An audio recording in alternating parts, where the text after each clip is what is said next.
जय Jagannath. Hello friends, welcome to my channel. आज ये वीडियो रे हमें अंडरस्टैंडिंग इंडिया रो क्लास करिबा। तो देखंतु हमें यूनिट 1 आउट 2 रो क्लास करि नांती। हमें प्रथमे कोन करिबा ना एठी जेहेतु हमर पीडीएफ अछि, हमें कोन करिबा यूनिट 3 रो हमें क्लास कर दबा। यूनिट 3 रो क्लास करिबा, तापर यूनिट 1 2 रो क्लास कर दबा। देखंतु यूनिट 3 रो आज हमें पढिबा salient features of Indian constituency republic federal. ये सब आमे ए वीडियो रे आमे पढि दबा। डेमोक्रेसी विषय रे आमे ए वीडियो रे पढिबा। देखंतु आमे अंडरस्टैंडिंग इंडिया रे रेगुलर क्लास करिबा। जो माने रेगुलर क्लास करिया पई चाहउछन चैनल को सब्सक्राइब कर देबे। छुटिया रिक्वेस्ट समस्त लाइक कमेंट करिवे। जो माने सब जांग वीडियो देखिया को चाहउछन ए चैनल रो प्लेलिस्ट अंडरस्टैंडिंग इंडिया प्लेलिस्ट को विजिट करिवे। सेठी आपन को सब जांग क्लास मिलि जिवो, जोगुडा का अंडरस्टैंडिंग इंडिया रा आमे क्लास करिसंती। तो वीडियो को समस्त लास्ट जाए देखंतु, एतिक नोट करिक पढंतु। आगे यूनिट 3 पढिबा, तापर सब जाक यूनिट अपलोड हे जिवो। आपण माने प्लेलिस्ट रो सब जाक पाई परिबे।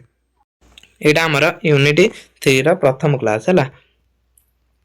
प्रथम क्लास भारतीय संविधान 26 जनवरी 1950 रे कार्यकारी होइतला। भारत संविधान केबे कार्यकारी हला?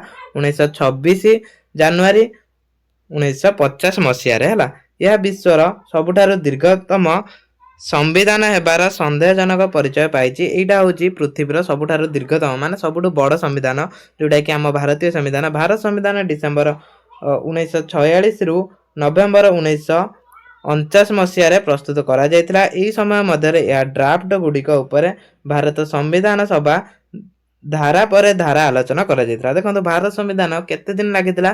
टोटली 2 वर्ष 11 मास 18 दिन लागितिला। मने रखिबे 1946 आ डिसेंबर 9 रु आरंभ होइतिला संविधान सभाटा।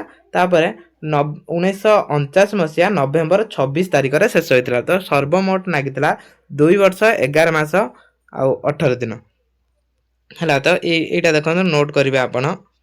एटा नोट करिवे। एटा खाली कोन संविधान विषय रे एटा टिके जानिया पई देछि। आमे मेन पॉइंट को जिबा, जोटा हमर सिलेबस अनुसार सेटा किंतु नोट करिवे, काहे ना तादरु भी क्वेश्चन आसीबो। तार हमें पढिबा प्रमुख वैशिष्ट्य हला।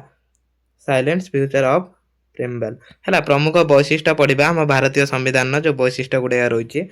प्रथमे सार्वभौमत्व। सार्वभौमत्व जेकोनसी स्वाधीन राष्ट्रर प्रमुख उपादान मध्यरु गुटे। देखंतु एटा लॉन्ग क्वेश्चन आसीबो। एटा भारत संविधान प्रमुख वैशिष्ट्य तो भल भार पढिबे। सार्वभौमत्व जेकोनसी स्वाधीन राष्ट्रर प्रमुख गुटे उपादान। यार अर्थ होउछि संपूर्ण स्वाधीनता। सार्वभौमत्वर अर्थ होउछि संपूर्ण स्वाधीनता। हम भारत रे जिमिति सार्वभौमत्व अधिकार अछि माने संपूर्ण स्वाधीन हम भारत। अर्थात यह एक सरकार जा अन्य कोनसे अभ्यंतरीण किबा बाह्य शक्ति द्वारा नियंत्रित नुहे। एटा हम भारत को हम सरकार परिचालना करछन्ती। या धर कोनोसी धर अमेरिका हला, सेमित अन्य देश कोनोसी बाह्य शक्ति नियंत्रित नुहे। बाह्य शक्ति द्वारा हमें चालू नांती। सार्वभौमत्व न होई एक देश निजस्व संविधान रही परिबो नाही। भारत एक सार्वभौमत्व देश। यह बाह्य नियंत्रण मुक्त। एटा बाह्य नियंत्रण मुक्त। आम सार्वभौमत्व अधिकार अछि। तो आम निज संविधान अनुसार आम निज राष्ट्र को चलाई परिबा। यह एक नीति गठन करि परिबो।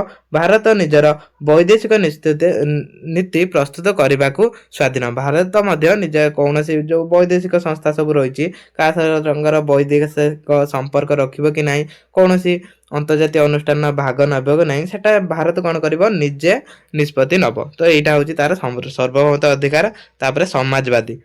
संविधान प्रस्तावना रे समाजवादी शब्दटी यह मूल रूप नथिला।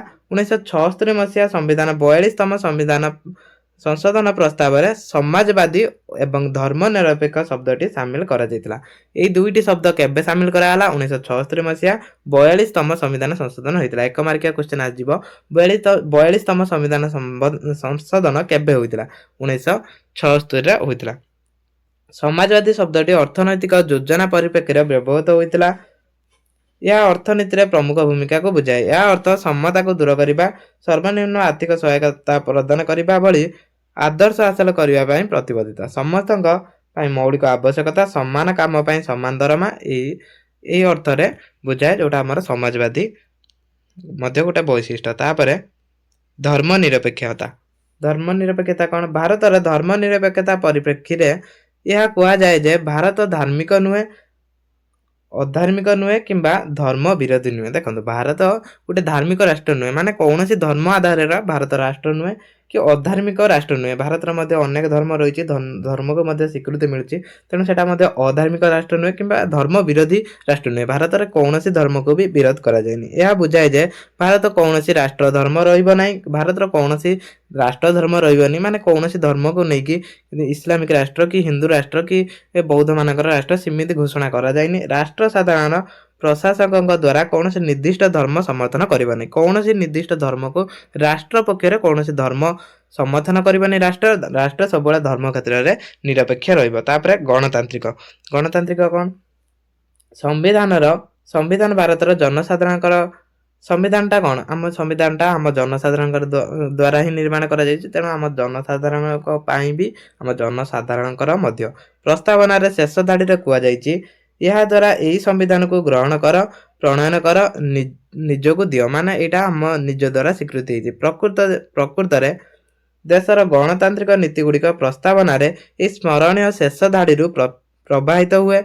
गणतंत्र को साधारण लोक द्वारा लोक सरकार भाव में जनाशुना। गणतंत्र सरकार कौन ना लोक द्वारा आ लोक सरकार प्रभावशाली भाव में। यह अर्थ होउछि जे सरकार और लोक द्वारा निर्वाचित। सरकार कौन करा जाए लोक द्वारा निर्वाचित करा जाए। आमे जाको वोट दियंती से ही सरकार होइतांती। यह लोकंकर प्रति दायी एवं उत्तरदायी। सर्वजन वयस्क मताधिकार निर्वाचन मौलिक अधिकार एवं दायित्ववान सरकार व्यवस्था सहित गणतांत्रिक नीति गुड़िक आलोचना कर गणतंत्र रिपब्लिक बा गणतंत्र कौन प्रस्तावना मध्य भारत को एक गणराज्य भाव में घोषणा करे।